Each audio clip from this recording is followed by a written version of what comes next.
Loneliness is one of those inevitable certainties of life. Sooner or later, everyone will have to face it head on. And in a time when people are increasingly surrounded by connections yet more distant than ever, a film emerges that lays bare what it truly means to be completely alone, lost, directionless, and still needing to keep on living. It's just like in the movie Taxi Driver. You step inside the mind of a man who's completely alone in the world, and if you've ever felt that crushing loneliness, there's no way around it. You instantly see yourself in him. The same happens in Fight Club, which follows a narrator so lost and fed up with a meaningless life that you can't help but understand the reason behind it all. Both carry that feeling of not fitting in anywhere, as if the world has no place for them. And so, they get lost inside their own heads, drifting through thoughts and stories only they can understand, trapped in their own world. We should do this again sometime. So let's look at these two characters who are both heading down the same path of slowly destroying themselves. Travis Bickle is the kind of guy who lives among people, yet is truly alone, as if no one even sees him. And the worst part is, he doesn't really understand why. He spends the nights driving his taxi because he can't sleep. But deep down, it's because he's trying to fill a huge void inside him. He's desperate for a reason to wake up every day, for something that actually makes sense. All my life needed was a sense of someplace to go. The taxi, in reality, is like a portrait of Travis's loneliness. He's there, locked inside that car, just watching other people's lives pass by through the window. And what he sees, most of the time, is the dark side of people. All the animals come out at night.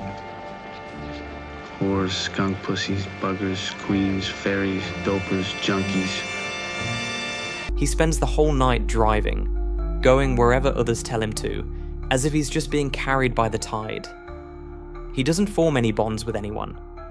Each passenger is in their own world, living their own story, and no one cares about what the taxi driver thinks or feels.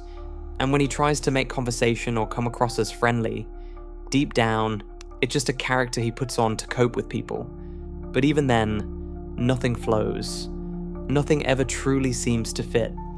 And that's where all his frustration comes from. He can't communicate with anyone. It's like he's speaking a different language. And as time goes by, he stuffs himself with anything that can distract him, just so he won't be trapped in his own head. It's as if he's trying to drown out that swarm of dark thoughts with noise, keeping himself busy so he doesn't have to face what's really bothering him. 12 hours of work and I still can't sleep. Just like the narrator from Fight Club does. The difference is that, in Travis's case, he tries to fill the hole with alcohol and pornography. The narrator, on the other hand, fills the emptiness by drowning himself in furniture catalogs, buying things he doesn't even need.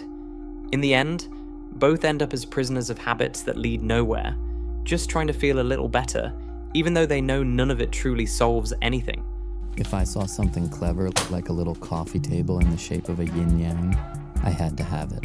It's the way today's world has found to cover up the hole left by the lack of meaning. We used to read pornography. Now it was the Horchow collection. The narrator's life is so dull and meaningless, with no real reason to keep going, that he ends up suffering from insomnia too. And to make things worse, he lives in a world where everything feels repeated, like a copy. Of a copy of a copy. So he stays trapped in a routine that leads nowhere, where his job is basically to look at people's deaths as if they were just another number on a spreadsheet. And unlike Travis, who keeps going alone, Cornelius ends up addicted to support groups. Because deep down, seeing other people suffering up close makes him feel a little better. Even if his own life is a mess, he thinks, at least I don't have cancer. And that's enough for him to sleep peacefully at night. It's no coincidence that the place where he feels most at home is among testicular cancer survivors, sharing stories about how they even lost their own identity. Bob loved me because he thought my testicles were removed too. While things are going more or less for both characters, each finds their own way to distract their mind and forget they're lost. Until that moment comes that changes everything, when that so-called important thing shows up in their lives. This is cancer, right? In Travis's case, it's Betsy, the woman who becomes his new obsession. A man completely isolated, unable to connect even with something as simple as a song, suddenly finds meaning in this perfect image he's created of her. An angel in the middle of the filth he sees every day in New York. To him, she's not just someone different, she's someone who could actually pull him out of the hole. And then, after following her from a distance, he finally builds up the courage to start a conversation. And to Travis's own surprise, she agrees to go out with him. And in the middle of the awkward conversation, That fellow you work with, I don't like him. Not that I don't like him, I just think he's silly. Betsy hits the nail on the head about who this character is. He's a prophet and a pusher. Partly truth, partly fiction. Walking contradiction. Travis is a walking contradiction. On one hand, you see a well-dressed guy, in a suit with his hair neatly in place, trying to project the image of someone living an ordinary life. But behind that facade lies the truth. Whatever it is, he should clean up this city here, because this city here is like an open sewer, you know? It's full of filth and scum. He thinks of himself as a savior, but deep down, he just wants to see everything fall apart. He's a frustrated guy who doesn't even really understand what his problems are. So he ends up blaming the whole world. And the world around him only fuels that paranoia and hatred he carries. His contradiction goes even further. He wants to be healthy, but he's always full of medications and eating junk. He says no one should be trapped by that exaggerated ego, but that's exactly what he does. He criticizes the world of filth and pornography, yet that's exactly where he ends up. It's no coincidence he's drawn to what he hates the most. He spends whole nights getting into situations that only increase his disgust with society. Because he keeps throwing himself into things that confirm everything he thinks, simply because he can't resist. Being surrounded by the worst gives him a false sense of superiority, but that's a lie. Because when he actually has the chance to help someone, Come on, man. Get me out of here, all right? he does nothing. Come on! Tabby, just forget about this. It's nothing. Travis lives with this idea in his head that everything bad that happens seems to chase him. Like there's a dark cloud following him everywhere he goes. But that's something he's made up for himself. Because deep down, he's not a victim in this story. The problem is, he's the one digging his own hole of loneliness. It's like he's got one foot on the gas and the other on the brake at the same time, sabotaging himself, so he never moves forward. And it even gets to the point where he takes someone he cares about to watch a motivational lecture. You gotta be kidding. What? This is a dirty movie. No, this is a movie that a lot of couples come to. All kinds of couples go here. Because that's how it is. He sets up the situation in a way that she has no choice but to say no to him. And then, when that happens, he uses it to confirm to himself that his life really is a mess. Like it's the proof he was looking for to keep feeling like he's at rock bottom. There's a cop across the street. You're like the rest of them. But at the same time, he wants to test how far she's willing to sink with him, trying to pull her into his way of seeing things. Because for him, there's nothing wrong with his worldview, as long as the other person sees everything the same way. Only that's not how it works. And Travis is so clueless when it comes to dealing with people that he doesn't even realize the damage he's causing. There are other places I can take you, plenty of other movies I can take you to. I don't know much about them, but I can take you. After being turned down, the shame that hits him is so overwhelming that even the camera leaves the scene, as if it doesn't want to watch. We only see the empty hallway, almost as a reminder that no one's coming to save him. He's alone again, and the only thing left is to go back to the streets. And that's when the countdown begins for the wreck he's about to become. Getting dumped by Betsy becomes the perfect excuse to keep charging ahead on his path to self-destruction. I realize now how much she is just like the others, cold and distant. And many people are like that, women for sure. They're like a union. In his mind, it was simple. He tried to live a normal life and it didn't work out, then fine. It's a sign he doesn't belong there. And honestly, if it hadn't been Betsy, it would have been some other excuse. This mix of anger, frustration, and loneliness walking around inside him is bound to explode. And the way out he finds is violence. Marla is like a tourist strolling through the chaos of other people's lives, just like the narrator. She's the mirror that reflects the lie he's living. And with her around, he can't open up, because you can't cry in front of someone who's also pretending. Because of her, his insomnia comes back with full force. And that's when he meets Tyler Durden. an imaginary friend tailor-made to completely mess up his dull, identityless life, and to find a way to escape that suffocating routine of a job he hates. Durden is the complete opposite of the narrator, and exactly the kind of guy who would catch Marla's attention. Oh, don't worry. It's not a threat to you. While Jack is all insecure and lacking courage, Tyler is the picture of what he thinks it means to be a real man. A way of living that, in the narrator's eyes, seems perfect to follow. Instead of wasting energy chasing after those ready-made solutions the modern world offers, why not live in the moment and let things happen the way they're meant to? I say never be complete. I say stop being perfect. I say let's evolve. Let the chips fall where they may. Because the things you own End up owning you. the way Tyler sees the world is very tempting. And it's through this way of thinking. I want you to hit me as hard as you can. This starts to catch the attention of more people. And then a bunch of frustrated, overwhelmed individuals find the perfect excuse to let out all their anger by throwing themselves into a fight. If this is your first night at Fight Club, you have to fight. No life was ever truly resolved, but for them, it doesn't make a difference. Their routines are so dull that they don't need to fight for anything. And through competition, violence, and pain, they finally feel something real. The Fight Club becomes an escape from ordinary life. After everything, each person ends up alone with themselves.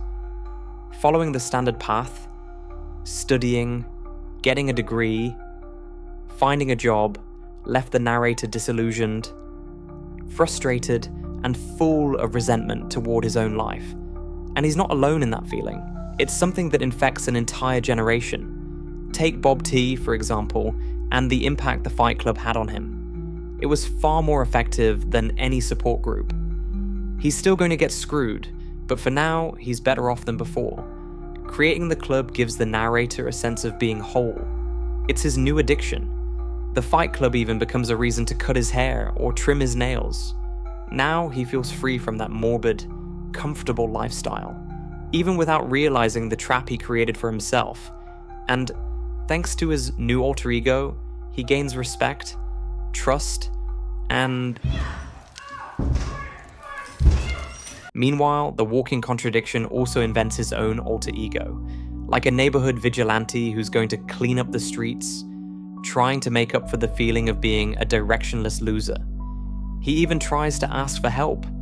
Go on, get laid. Get drunk, you do anything. But there's no way to give advice to someone who's about to completely lose themselves. I don't know, that's about the dumbest thing I ever heard. Everyone around Travis lives life more lightly, but he doesn't.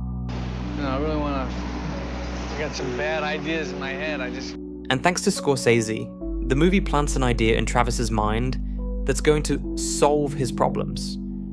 I'm gonna kill her. I'm gonna kill her with a .44 Magnum pistol. I have a .44 Magnum pistol. I'm gonna kill her with that gun. Did you ever see what a .44 Magnum pistol would do to a woman's face? I mean, it would fucking destroy it. Just blow her right apart. There's no greater irony than the director himself showing the character the way, right? You got a .44 Magnum? It's an expensive weapon. That's all right, I got money.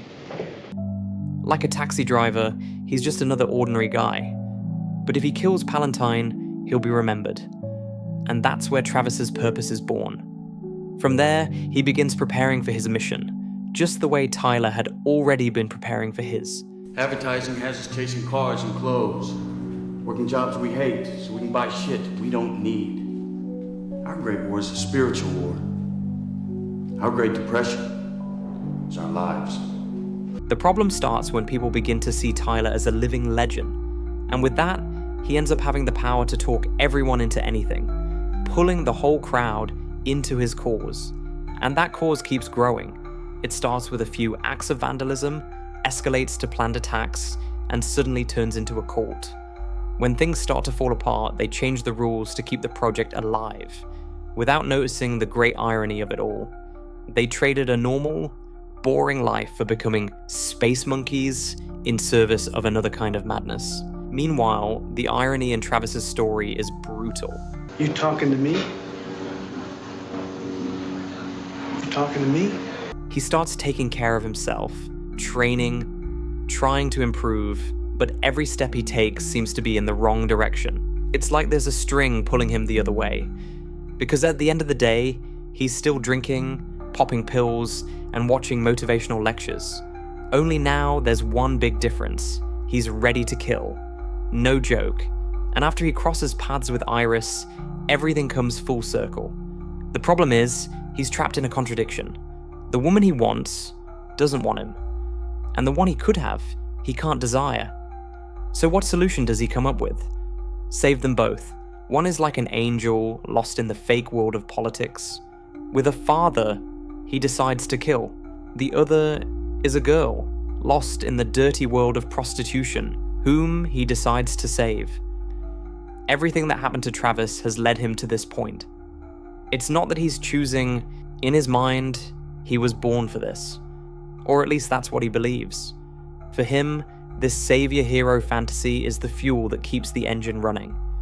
When he can't kill the father of one, he goes straight to the other mission. And here, it doesn't matter if one's a politician and the other's a pimp. In his eyes, they're just two figures of power that need to fall. The anger he feels toward the city and himself erupts into violence. And when he tries to kill himself in front of a child, it becomes clear that her safety was never the priority. It was just the lie he needed to tell himself to believe he was dying for a cause. And then comes the greatest irony of all. The man who was drowning in his own self-destruction, who didn't get what he wanted, ends up being called a hero by society. Just because he killed the right people and made the news. And then, just like it happened with Travis, the narrator circles back to the start of the story, trying to live free from that lifestyle they sold him as if it were the recipe for happiness. Until he realizes the one who invented that promise was himself. And then comes the twist. Tyler and he are the same person. No one saw that coming, but there's a detail. While Tyler sees people as pieces in a game, the narrator starts to understand that people aren't disposable. And then comes the moment to decide where one ends and the other begins. And that line is simple. It's his love for her. Tyler wants to destroy the woman, but the narrator wants to protect what he values most. When he realizes he's the one behind the wheel, he's able to destroy the monster he created. And this time, unlike that scene with the chemical burn, he doesn't run from the pain. He faces it. In the end, the film leaves it hanging that there's a balance between these two sides he's lived through. And the irony is that when he finally understands this, Tyler's plan is already in motion. Both Taxi Driver and Fight Club are here to send a very clear message. There's no point pretending we don't have instincts, that we don't feel anger or the urge to just throw it all away. Both films show lost men, drifting without direction, desperate to find a purpose, and ending up stumbling onto something a little crooked along the way. And that's where the danger lies. Because it's not that hard to end up like Travis, or fall for someone who tells you exactly what you want to hear, just to turn your frustration into a cause that, in the end, isn't even yours. There's a certain charm in chaos, a feeling of freedom, but along with it comes the price. You stop being yourself and start becoming part of an ideology. You turn into a product, into a pawn. But the films also drop a hint. Maybe the meaning of life isn't in the things you buy, in status, in appearances. Because if you tie your worth to those things, sooner or later, you're going to feel empty. Life is short and it's happening right now while you're here. So why waste that time trying to please people or live someone else's dream? The message is clear. Give your life to something that's worth it. Because, my friend, you won't be here forever. And if you do nothing, you'll just end up watching your own life go by, without having done a damn thing. It's nice to say it like that, but the reality is that life's so tough, you can barely grab a coffee without worrying about the bill. Still, you either face it, or you spend the rest of your life suffering. This is the in-between generation. No purpose, no place in the world, carrying the lie that you can be anything you want. And when frustration hits, fighting and vandalism seem like a way out, but they're not. So why not chase a real dream? Without fear of the future. Because without pain, effort, and sacrifice, nothing happens. It's better to take the hard road than to spend life without meaning. And here's where Tyler actually gets it right. Lost people are easy to manipulate. All it takes is someone showing up with a magic fix for your life in 2 hours. The power of now. The habit that changes everything. The course that solves it all. There's always a coach, a guru, or a book promising paradise. But the message is, be suspicious of easy solutions. Because whether it's selling a revolution or preaching anarchy, once it turns into an absolute truth, things spiral fast. In Travis's case, isolation drags him straight to rock bottom. Loneliness is inevitable. Everyone will feel it. The problem is when you sink into it on purpose and start to feel comfortable living that way. Scorsese thought the film would be a flop, but it wasn't. Because when you see Travis, you realize you're not alone. The anger, the loneliness, the sense of not belonging, all of it is human. But in the end, there's always a light. The problem is he refuses to look at it. Loneliness became his shadow, and to escape it, he ends up becoming his own executioner, stuck in the cycle until he bumps into someone else and repeats the story. And the final warning is simple: don't get stuck in that feeling, because it will break you from the inside. And then you either become a Travis Bickle, or worse, a space monkey.